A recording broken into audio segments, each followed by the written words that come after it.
ಹಳ್ಳಿಯಾದರೇನು ಶಿವ, ದಿಳ್ಳಿಯಾದರೇನು ಶಿವ, ಜನರೆಲ್ಲ ಒಂದೇ ಶಿವ.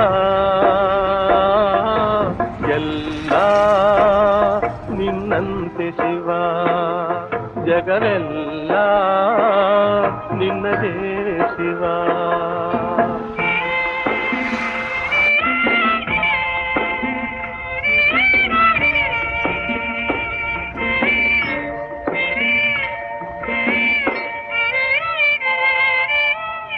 ಎಲ್ಲ ಸಂಪತ್ತನಿಟ್ಟೆ ಎಲ್ಲರಿಗೆಲ್ದೇ ಕೊಟ್ಟೆ, ಎಲ್ಲ ಸಂಪತ್ತನಿಟ್ಟೆ ಎಲ್ಲರಿಗೆಲ್ದೇ ಕೊಟ್ಟೆ, ಹಂಚಿಕೊಂಡು ಬಾಳಲರಿಯದ ದುರಾಸೆ ಜನ ವಂಚನೆಯ ಮಾಡುತ್ತಿರುವರು.